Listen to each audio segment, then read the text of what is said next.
بسم اللہ الرحمن الرحیم۔ ناظرین کرام، آج ہم آپ کو سورہ فلق اور سورہ ناس اس کا ترجمہ اور اس کی تفسیر بتلائیں گے۔ قرآن پاک کا ترجمہ جاننا نہایت ہی ضروری ہے۔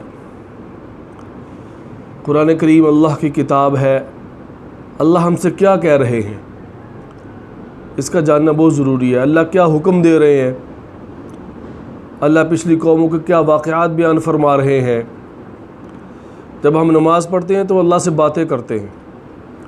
حضرت علی رضی اللہ تعالیٰ عنہ فرماتے ہیں کہ جب میرا جی چاہتا ہے کہ میں اللہ سے باتیں کروں تو میں نماز پڑھتا ہوں۔ تو باتیں ہم کر رہے ہیں اللہ سے، لیکن اس کو سمجھ نہیں رہے۔ سمجھنا، جیسے سورہ فاتحہ پڑھتے ہیں ہمیں اس کا ترجمہ ہی نہیں آتا۔ الحمدللہ رب العالمین پڑھتے ہیں لیکن پتہ نہیں کیا کہہ رہے ہیں، اس لیے نماز کے اندر وہ جان نہیں ہے۔ جب نماز پڑھتے ہیں تو پھر نماز کے اندر وہ طاقت نہیں ہے کہ جس سے اللہ سے باتیں منوائی جائیں۔ صحابہ کرام رضوان اللہ علیہم اجمعین 2 رکعت نفل پڑھتے تھے اور اللہ سے اپنی بات کو منوا لیتے تھے، اللہ سے دعا کرتے تھے، اللہ پوری کر دیتا تھا۔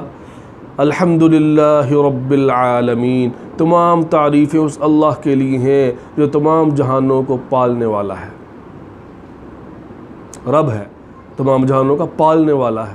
الرحمن الرحیم، نہایت رحم کرنے والا، بے حد مہربان ہے۔ تو ترجمے کا جاننا بڑا ضروری ہے۔ سورہ فلق اور سورہ ناس۔ فلق کا مطلب ہوتا ہے صبح، اور سورہ ناس اس کے اندر چونکہ ناس کا لفظ کئی مرتبہ آیا، ناس کا مطلب ہے لوگ۔ یہ صورتیں کب نازل ہوئیں، اس کا ترجمہ کیا ہے، وہ آج ہم آپ کو بتائیں گے۔ سورہ فلق اور سورہ ناس دونوں کا شان نزول، یعنی یہ کیوں اتریں، کب اتریں، اسے شان نزول کہا جاتا ہے۔ ان دونوں کا شان نزول ایک ہی ہے، ایک ہی مرتبہ یہ نازل ہوئیں، اکٹھی نازل ہوئیں۔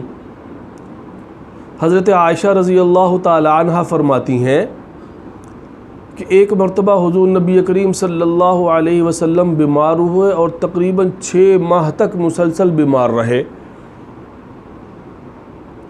پتہ نہیں چلتا تھا کیا بیماری ہے، اور ایسے محسوس ہوتا تھا کہ جیسے آپ نے کام کر لیا اور محسوس ہوتا کہ نہیں کر لیا، لیکن محسوس ہوتا کہ نہیں کیا، یا اسی طرح کے کچھ اور معاملات۔ حضور نبی کریم صلی اللہ علیہ وسلم نے ایک مرتبہ خواب دیکھا اور پھر حضرت عائشہ سے فرمایا کہ مجھے پتہ چل گیا کہ میری بیماری کیا ہے۔ فرمایا میں نے خواب کے اندر دیکھا ہے کہ 2 آدمی آئے میرے پاس، ایک میرے سرہانے بیٹھ گیا، ایک میرے پاؤں کی جانب بیٹھ گیا۔ جو سرہانے بیٹھا ہے وہ پاؤں والے سے کہہ رہا ہے کبھی تمہیں معلوم ہے کہ اس آدمی کو، اس شخص کو کیا بیماری ہے؟ اس نے کہا ہاں مجھے معلوم ہے۔ کیا ہے؟ اس کو جادو ہے، یہ مسحور ہے، یعنی ان پر جادو کر دیا گیا ہے۔ جادو کس نے کیا ہے؟ فلاں یہودی نے کیا ہے جس کا نام لبید بن عاصم ہے۔ لبید بن عاصم نے جادو کروایا۔ کہاں کروایا ہے؟ ایک کنویں کے اندر، ایک کنگھی کے دندانوں کے اندر، ایک پتھر کے نیچے رکھا ہوا ہے۔ حضور نبی کریم صلی اللہ علیہ وسلم نے وہاں گئے، اس کو نکلوایا اور فرمایا کہ یہی کنواں مجھے خواب کے اندر دکھلایا گیا تھا۔ جب اس کو دیکھا تو اس کے اوپر 11 گریں لگی ہوئی تھیں۔ آپ ہر گرہ کو کھولتے، ایک آیت پڑھتے، ایک گرہ کھولتے۔ سورہ فلق اور ناس دونوں کی 11 آیتیں ہیں۔ آپ ایک آیت پڑھتے، ایک گرہ کھولتے، چنانچہ دونوں صورتیں پر ختم کی اور 11 گریں کھولی، اور ادھر جو ہے نا آپ صلی اللہ علیہ وسلم ایسے ہو گئے جیسے بہت سا بوجھ آپ سے اتر گیا۔ سورہ فلق اور سورہ ناس۔ پہلے میں آپ کو سورہ ناس کا ترجمہ بتلاتا ہوں۔ اعوذ باللہ من الشیطان الرجیم، بسم اللہ الرحمن الرحیم۔ قل اعوذ برب الناس، قل آپ فرما دیجئے، حضور نبی کریم صلی اللہ علیہ وسلم کو خطاب ہے، اعوذ کہ میں پناہ مانگتا ہوں، برب الناس لوگوں کے رب کی، ملک الناس، دوبارہ ناس آ گیا، جیسے میں نے شروع میں بتلایا آپ کو کہ اس کا نام سورۃ الناس ہے، ملک الناس جو لوگوں کا بادشاہ ہے، الہ الناس جو لوگوں کا معبود ہے، یعنی اللہ، کہ میں پناہ مانگتا ہوں اللہ کی۔ آگے فرمایا من شر الوسواس الخناس، وسوسے ڈالنے والے کے شر سے جو پیچھے ہٹ جانے والا ہے، پیچھے ہٹنے والے، الذی یوسوس وہ جو وسوسے ڈالتا ہے، فی صدور الناس لوگوں کے دلوں میں، صدر کی جمع صدور، سینہ، دل، فی صدور الناس لوگوں کے دلوں میں وسوسے ڈالتا ہے، من الجنۃ والناس لوگوں میں سے ہے وہ وسوسے ڈالنے والا، یا جنوں میں سے ہے کہ جنات بھی وسوسے ڈالتے ہیں، لوگ بھی ڈالتے ہیں وسوسے۔ تو آپ ان آیات کو پڑھتے جاتے تھے اور گرہ کھولتے جاتے تھے۔ دوسری صورت ہے سورہ فلق، اللہ اس کے اندر بھی فرما رہے ہیں، قل اے نبی آپ فرما دیجئے، اعوذ برب الفلق کہ میں پناہ مانگتا ہوں صبح کے رب کی، فلق صبح کے رب کی، فلق کا مطلب صبح پھٹنا، یعنی صبح کے وقت جب پو پھٹتی ہے، طلوع فجر جسے ہم کہتے ہیں، صبح کے رب کی قسم، قل اعوذ کا فرما دیجئے، اعوذ میں پناہ مانگتا ہوں برب الفلق صبح کے رب کی، من شر ما خلق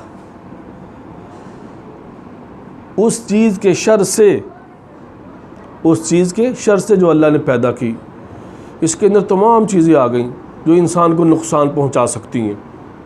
ماں عام ہے، ماں کا صیغہ عام ہے، جو لوگ عربی جانتے ہیں، عربی گرامر جانتے ہیں، خوب اس سے واقف ہیں، اور انشاءاللہ کچھ عربی کے قواعد اور عربی کے قاعدے بھی انشاءاللہ بیان کیے جائیں گے، اسم فعل حرف کیا ہے، اسی طرح گردان، یہ قل اعوذ برب، قل جو ہے یہ صیغہ کون سا ہے، یہ اعوذ یہ کون سا صیغہ ہے، جیسے قل امر کا صیغہ ہے، اعوذ یہ جو ہے واحد متکلم کا صیغہ ہے۔ انشاءاللہ اگلے بیان کے اندر ان چیزوں کی وضاحت بھی کی جائے گی انشاءاللہ۔ قل اعوذ برب الفلق آپ فرما دیجئے میں پناہ مانگتا ہوں صبح کے رب کی، من شر ما خلق ہر اس چیز کے شر سے جو اللہ نے پیدا کی۔ تو تمام چیزیں نقصان دینے والی اس کے اندر آ گئیں، تو تمام چیزوں سے انسان محفوظ ہو گیا جب یہ پڑھ لے گا تو۔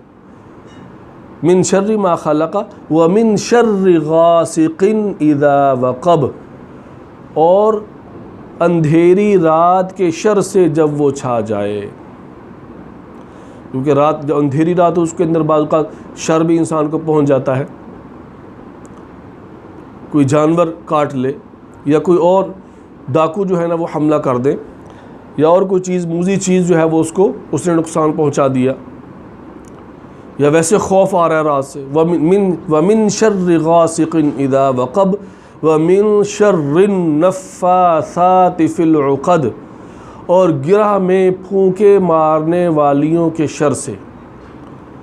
گرہ میں یہ جب جادو ہوتا ہے نا تو پھر اس میں گرہ لگاتے ہیں، اس کے اوپر پھونکے مارتے ہیں یہ کالا علم کرنے والے۔ وَمِن شَرِّ النَّفَّاثَاتِ فِي الْعُقَدِ اس سے بھی پناہ مانگی گئی۔ وَمِن شَرِّ النَّفَّاثَاتِ فِي الْعُقَدِ گرہ میں پھونک مارنے والیوں کے شر سے میں پناہ مانگتا ہوں، اللہ کی پناہ۔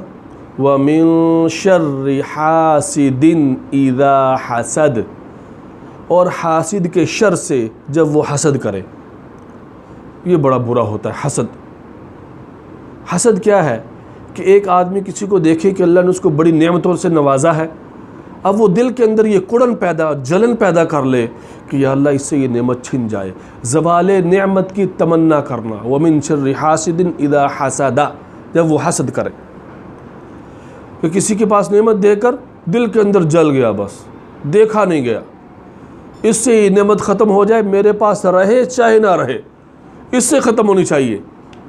اس کے پاس اتنی اچھی گاڑی کیوں آ گئی، اس کے پاس اتنا اچھا مکان کیوں آ گیا، اور اس کے اندر اس کے پاس جو ہے نا وہ اتنی مال و دولت کیسے آ گیا؟ تو بھی یہ اللہ کی عطا ہے، یہ بیماری بڑی بری بیماری ہے۔ ایک حدیث کے اندر ارشاد فرمایا کہ اس بیماری نے تم سے پہلے لوگوں کو ایسا کھوکھلا کر دیا اندر سے کہ جیسے گھن لکڑی کو اندر سے کھوکھلا کر دیتا ہے، ایسی بیماری ہے۔ الا هو الحسد والبغضاء، فرمایا وہ بیماری حسد اور بغض ہے، تو اس سے بھی پناہ مانگی۔ وَمِن شَرِّ حَاسِدٍ إِذَا حَسَد، جب انسان کسی کی نعمت دیکھے تو اس پر خوش ہونا چاہیے کہ یا اللہ یہ اللہ نے دی ہے، اللہ تجھے اور دے، اس کے لیے دعا کرنی چاہیے۔ تو اس سے اللہ تبارک و تعالی دعا مانگنے والے کو بھی دیتے ہیں، اللہ کا کیسا قانون ہے۔ تو اس سے دل کے اندر کوئی بات نہیں لانی چاہیے، اس میں کڑن جلن نہیں ہونی چاہیے کسی کی نعمت دیکھ کر۔